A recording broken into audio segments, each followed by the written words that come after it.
In the month of December in Stockholm, the sun sets at 14:45. That's 2:45 p.m. You wake up in darkness, go to work, have lunch, look out the window. Darkness falls. They say after a little while, you get used to it, take your vitamin D, you'll be okay. But in these 18 hours per day of darkness, is there a way we can do more than just survive? Is there a way that we could thrive? To use this as a canvas, an opportunity. I think it's possible that there's a lot of needs that have to be met in order for us to get through. But what could get us through? My vote, connection to each other, to our city, to our urban environment. We need hope, something to break our 9-to-5 or automatic pilot, something to let new, nourishing ideas in. We need to feel like we belong, that it's not just us reaching out, but that someone or something is actually reaching back. And lastly, one thing I'm pretty sure we need more of, we need just a little bit more light, just a little bit. Hello, my name is Lara.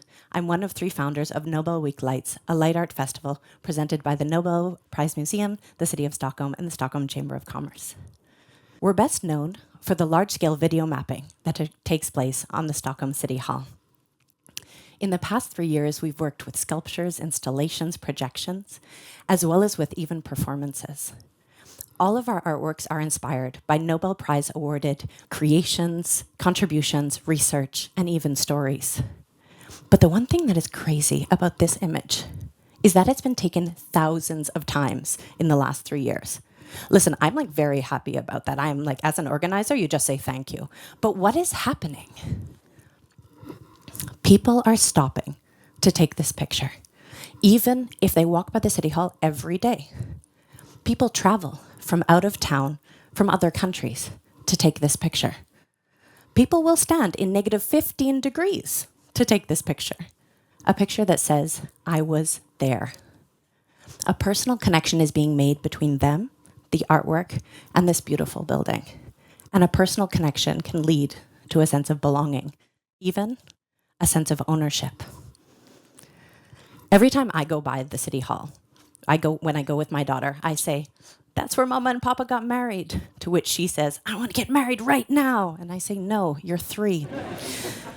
But what is happening in these stories is that she is growing up thinking that this building plays a role in our family.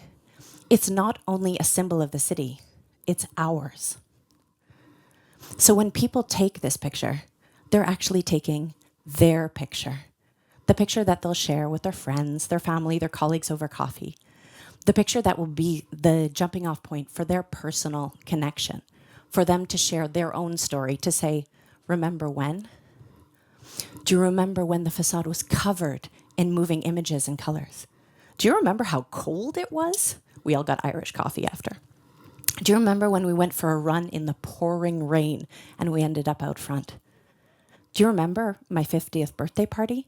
We had it here because it was COVID, so we couldn't be inside and be safe. Do you remember our first date? We just ended up here somehow, and wow. Do you remember that wild time? We got 150 kayaks, we put lights on the boat, we ended up in front, we saw this from the water. All of these stories and more have been shared with us. In them, we can see the City Hall transform into something personal, precious. And this, in my opinion, is the power of art in public space. Public art gives us permission to move and act differently, permission to think new thoughts, ask new questions, to make new memories.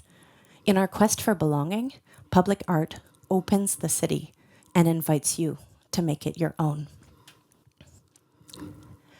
So let's go back to our thought experiment. How do we transform our dark, long, cold winters into an environment where we could actually thrive? As you can tell, I'm a very big fan of public art, but what kind of art are we talking about? All cultural production should be valued, but what could resonate in this particular context? My biased answer, art that's based on light and interactivity. So light art, interactive art, it has this special transformative quality. It has the possibility of being aesthetically and artistically high quality while being engaging to a really broad audience. It also makes our shiny, cultivated facades twitch a little bit.